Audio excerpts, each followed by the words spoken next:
Em sua música September 13, 1965, a cantora Paul repete por 56 segundos um mesmo loop musical onde ela nos diz: "E alguns dizem que se repete eternamente essa estrada onde te perco todas as vezes." A música gira ao redor de si mesma, mas encontra um final quando a cantora promete: "Eu vou escapar dessa vez." Depois de lançada em 12 de setembro de 2012, a cantora ficaria 11 anos sem lançar uma nova música, até o lançamento de Alan Wake 2, onde o refrão cíclico da música anterior deu origem para a música This Road, onde todos os temas do jogo e da jornada do escritor perdido em escuridão culminam. O refrão cíclico, lançado em 2012, nos mostra 4 frames coexistindo em uma narrativa onde a protagonista está presa em uma estrada, e a única escapatória está em escapar do próprio tempo.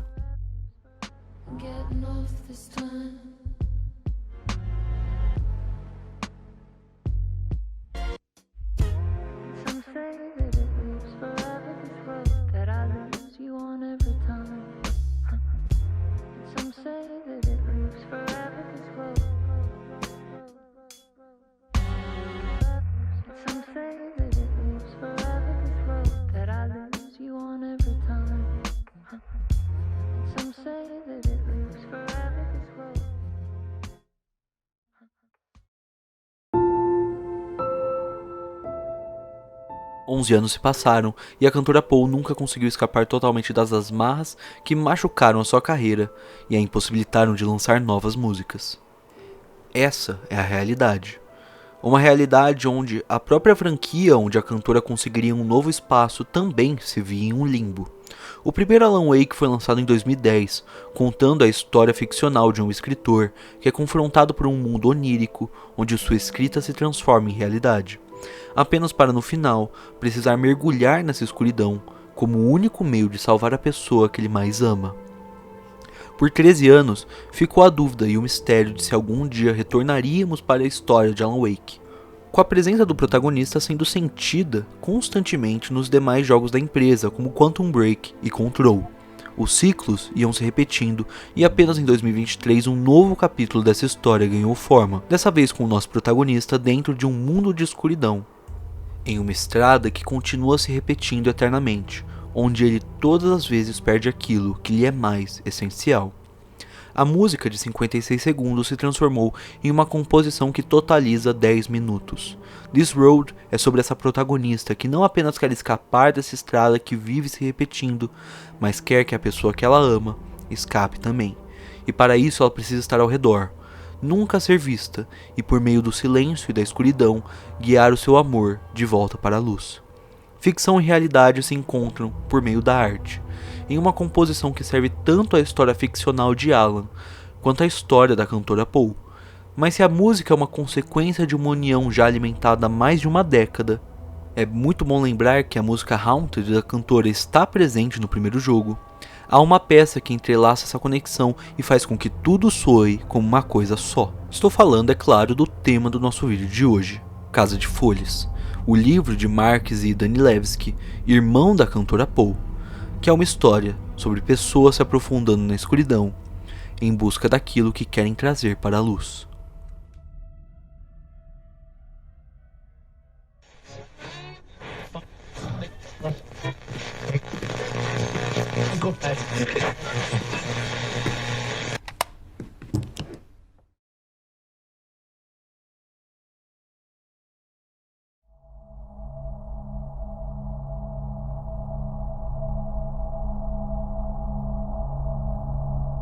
Casa de Folhas é uma história de múltiplas narrativas.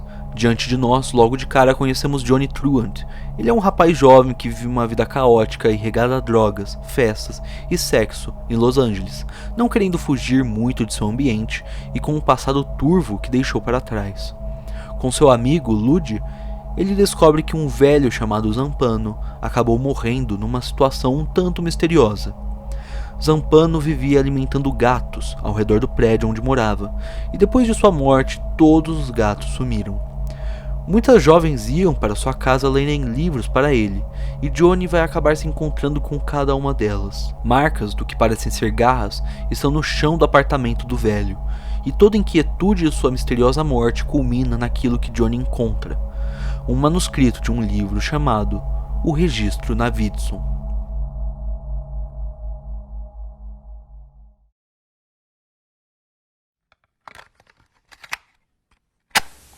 Então, assim como eu, você pode tentar encontrar um céu tão cheio de estrelas que seja capaz de cegar você de novo.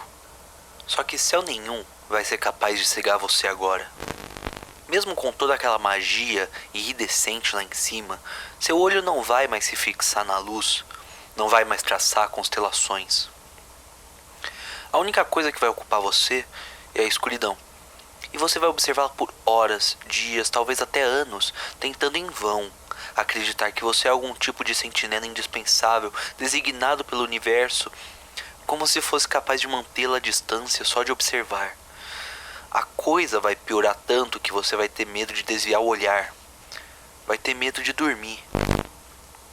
Aí não importa onde você esteja, num restaurante cheio de gente, ou numa rua desolada, ou até mesmo no conforto do seu lar, você vai se observar desmontando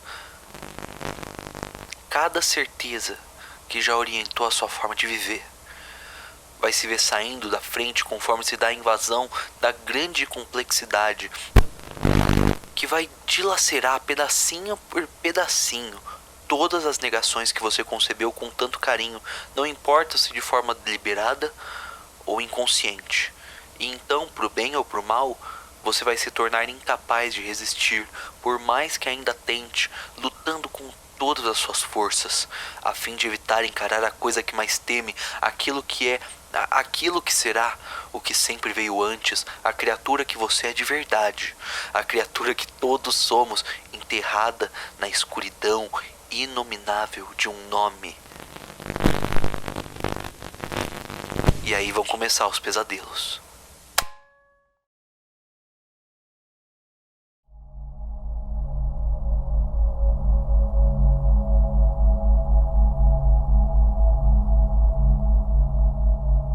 O registro Navidson é lido, organizado e comentado por Johnny Truant durante toda a extensão do livro.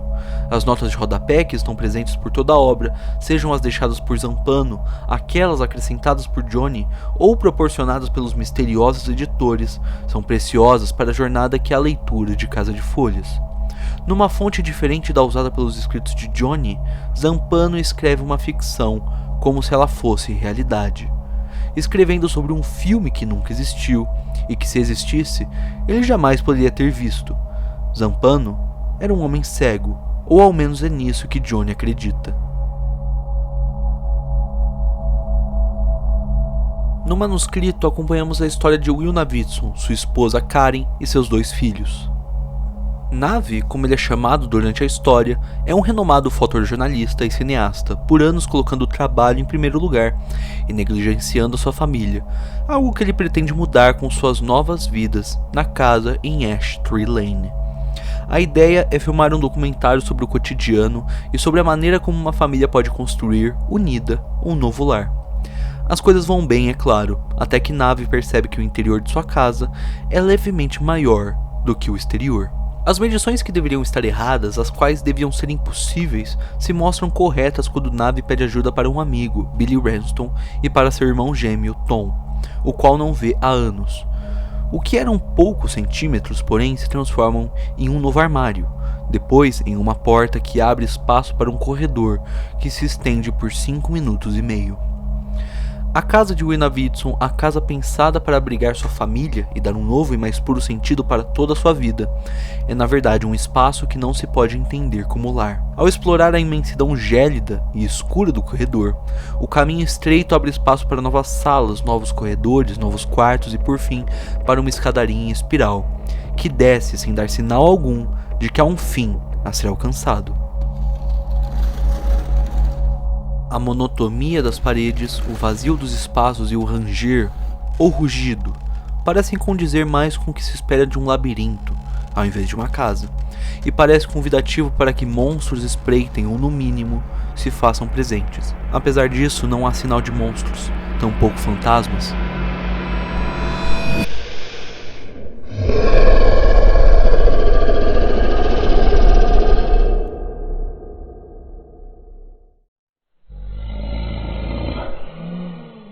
com exceção daquele estranho rugido que pode ser, na verdade, simplesmente um eco.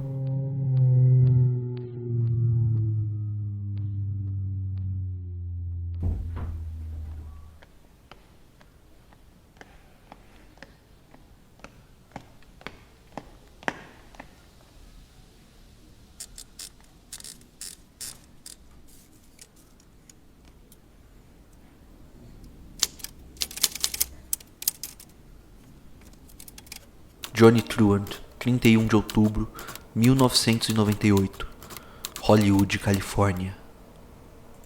O mito faz de eco uma questão de anseio e desejo. A física faz de eco uma questão de distância e projeto. No que diz respeito à emoção e à razão, ambas as alegações são precisas. E onde não há eco, não há descrição do espaço ou amor. Há apenas silêncio.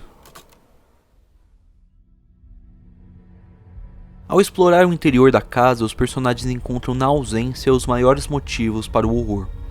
Mas não apenas para eles, na verdade, porque Johnny nos acompanha durante toda a leitura como um guia, um comentarista e talvez a principal vítima dessa história de horror, que não tem monstros para nos assustar, mas talvez possa vir a ter. E isso sim é algo a se temer. Há uma constante menção dentro do livro de Zampano, a qual foi omitida, e futuramente trazida de volta ao texto por Johnny. Quando Navi adentra a escuridão do labirinto pela primeira vez, rugidos o acompanham. Quando as explorações continuam, esses inconstantes rugidos apontam para a presença de alguma coisa dentro do labirinto. Alguma coisa que poderia ser muito bem o bom e velho Minotauro. Se ele está dentro do labirinto ou não, talvez nem importe. Ele pode estar, e se estiver, ele vai te alcançar. E ele vai te devorar.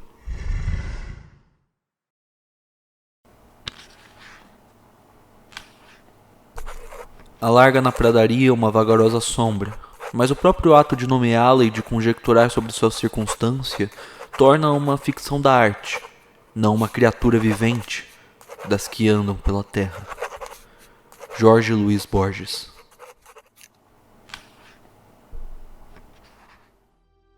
Não é necessariamente a ideia do Minotauro que assombra a Navi ou os demais que adentram o labirinto. A ideia do Minotauro parece pessoal demais, parece ser exclusivamente contada e anunciada por Zampano, e em sua obsessão, toda e qualquer menção do monstro foi apagada.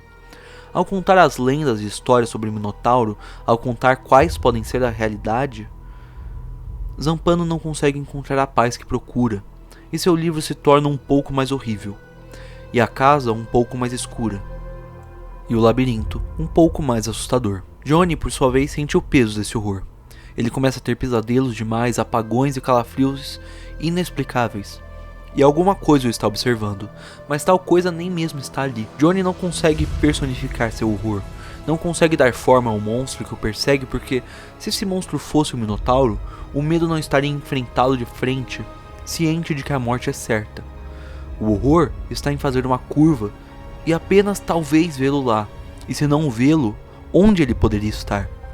Quiçá atrás de você, agora mesmo, pronto para dar o bote que vai acabar com a sua vida, tão frágil e pequena que poderia ser levada pelo vento, tal qual uma casa de folhas, ou pior, talvez ele não esteja lá. E nesse caso, como você vai viver sabendo que eternamente um monstro pode te alcançar?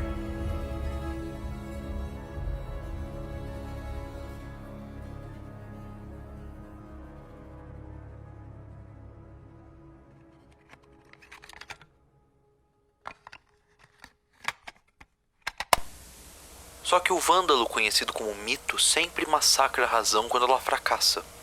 O mito é o tigre que ronda o rebanho. O mito é o monstro de Tom. O mito é a fera de Holloway. O mito é o Minotauro. No coração do labirinto aguarda o Minotauro. E assim como o Minotauro da mitologia, seu nome é... Chicles tratou do labirinto como um lugar comum, referindo-se a ocultamentos psíquicos, cuja escavação resulta em uma trágica reconciliação.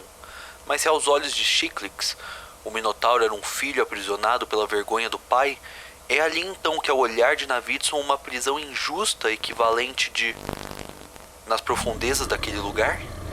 E nesse quesito, será que existe uma chance de reconciliar o desconhecido com o desejo de sua antítese? Como escreveu Kim Peele, Navidson não é Minos. Ele não construiu o labirinto. Ele apenas o descobriu. O pai daquele lugar, seja ele Minos, Dédalo ou o deus São Marcos, outro pai que jurou: desaparece, alivia os meus olhos da visão de tua forma detestável.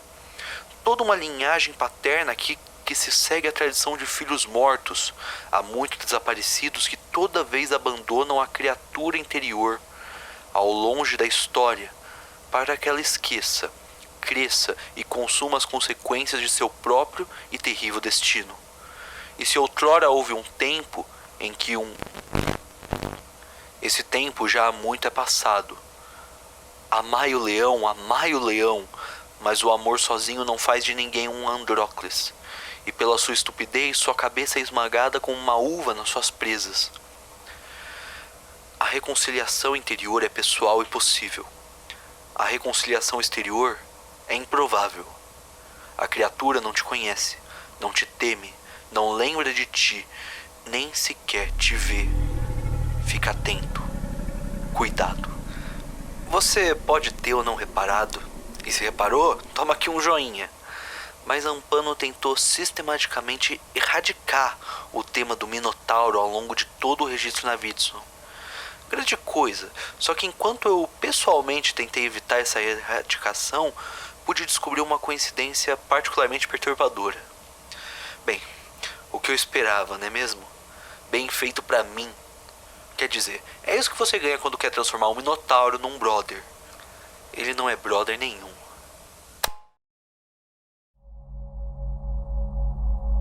Nave avança com seu documentário. Sua casa distorcida, cada vez maior e mais labiríntica, consome alguns daqueles que arriscam adentrar a escuridão. Ele e sua família saem vivos, mas não ilesos, e nem todos sobrevivem ao desbravar o submundo. Johnny continua lendo a história. Johnny continua descendo na espiral de uma ficção real demais para ser ignorada, levando-o para seu passado, onde conseguiu as cicatrizes em seus braços e onde viu a mente de sua mãe ir aos poucos se deteriorando, um processo que vemos acontecer nas cartas de Pelafina, contidas no apêndice do livro. Por vezes, sua mãe estava bem e amava o filho. Por vezes, ela esquecia de que ele sequer estava ali. Por vezes, o diretor que cuidava da casa onde estava era bom, ou talvez sempre tenha sido maldoso e cruel. Por vezes, o mundo guardava esperanças e seu filho era sua luz guia. E por vezes, o mundo era apenas a escuridão infinita de um muito longo labirinto que não para de mudar. E os monstros, inventados ou não, existem. Eles estão te perseguindo agora, e você sabe que estão. Você quer enfrentá-los, não é? Você quer, mas nem mesmo conseguiria dizer onde eles estão. Pouca consolação vem aos que lamentam. Quando os pensamentos ficam à deriva e as paredes não param de mudar e este grande nosso mundo azul parece uma casa de folhas, momentos antes do vendaval.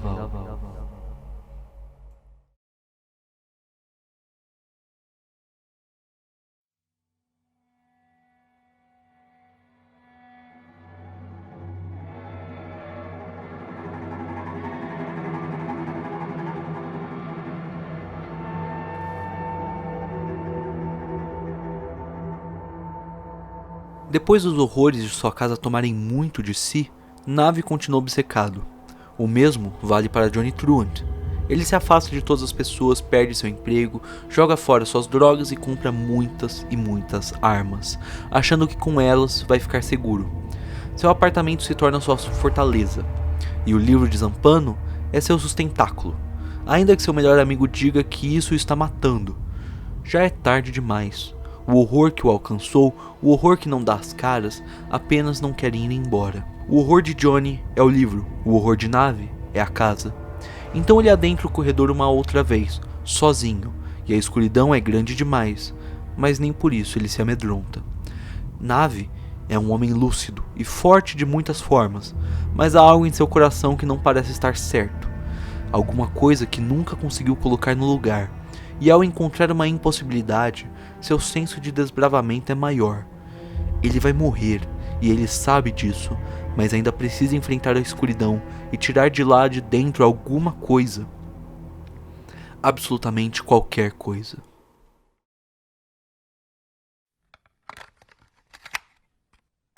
As paredes estão infinitamente nuas. Não há nada pendurado nelas, nada as define. São desprovidas de textura, mas ao olhar mais afiado, ao dedo mais sensível, permanecem ilegíveis. Você jamais encontrará qualquer marca aqui. Nenhum único vestígio permanece.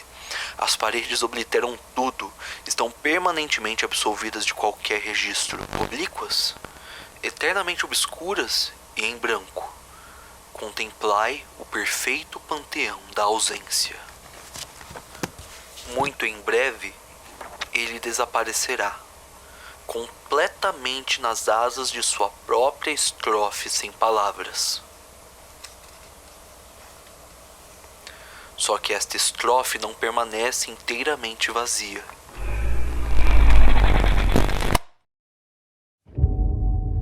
Não há nada. Nós já sabemos o que vamos encontrar e, ao ir mais fundo nos corredores, à medida em que o próprio texto do livro mais uma vez se distorce em busca de nos fazer explorar esse labirinto, Nave perde algumas coisas de si, e a casa desafia sua coragem. A casa desafia toda e qualquer possibilidade. Não há nada. Os corredores mudam, se estreitam e se abrem, mas nunca parecem querer engolir Nave, tampouco deixá-lo confortável.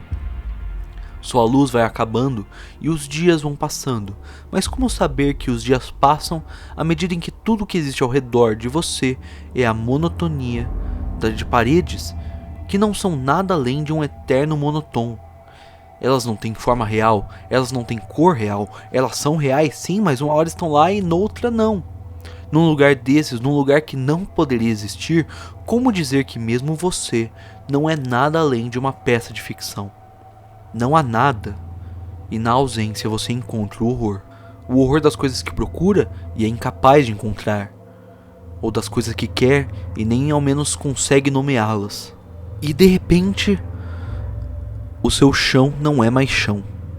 Você está caindo, ou flutuando, ou simplesmente não importa. As paredes estão mudando e o corredor pode ser longo demais ou te forçar a se arrastar, e quando menos esperar, é tarde demais para chorar, ou rezar, ou voltar. A escuridão já tirou algo muito maior de você, algo que você não sabe se sozinho pode recuperar, porque ninguém deveria desbravar a escuridão sozinho. E se no fim do túnel existir alguma luz, não é a mesma luz que trouxe consigo.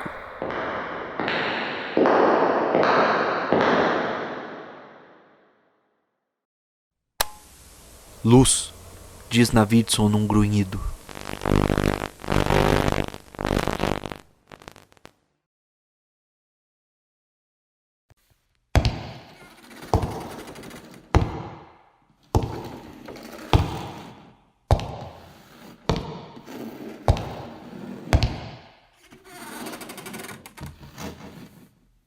Não pode ser. Eu vejo luz. Cá.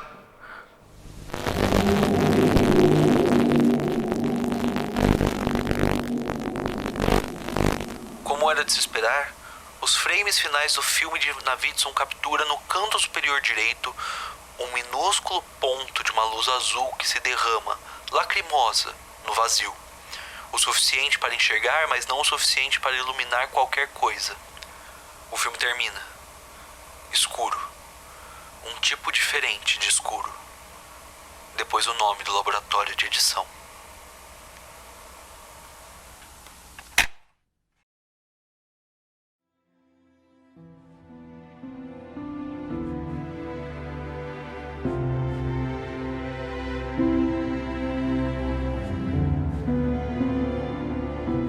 Casa de Folhas é um livro de terror e um livro de amor. A obra de Marquez e Danilevsky brilha ao buscar turvar a relação entre gêneros e narradores, e seus ecos nas vidas daqueles que foram influenciados por ela são muito importantes.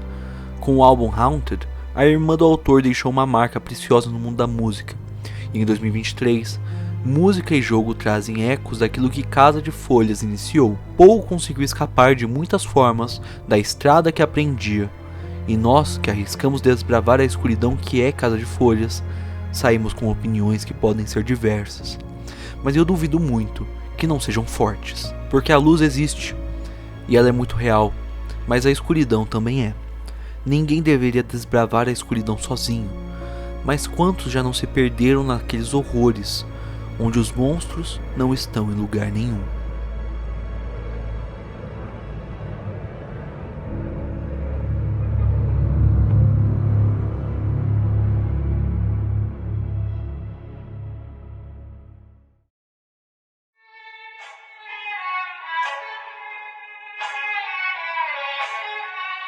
Então é isso, pessoal. Corram atrás do livro. Ele fica em promoção de vez em quando lá na Amazon. E provavelmente vocês conseguem encontrar pela internet, mas aí eu não recomendo porque é uma leitura que o físico influencia bastante. Mas de qualquer forma, esse vídeo aqui é o meu convite para vocês explorarem essa obra ou simplesmente conhecê-la. E conheçam também as obras ao redor. Vão no Spotify, no YouTube, escutem o álbum da Poe Haunted, que é um companion deste livro. Joguem Alan Wake 1 e 2, a gente tem vídeos desses jogos aqui no canal. Então, não fiquem longe daquilo que Casa de Folhas criou e influenciou. Espero que tenham gostado aqui desse especial de Halloween. A gente vai trazer outros especiais aqui no canal para outros períodos temáticos. Curtam o vídeo, se inscrevam no canal, compartilhem e, como sempre, e o mais importante, continuem com as suas leituras.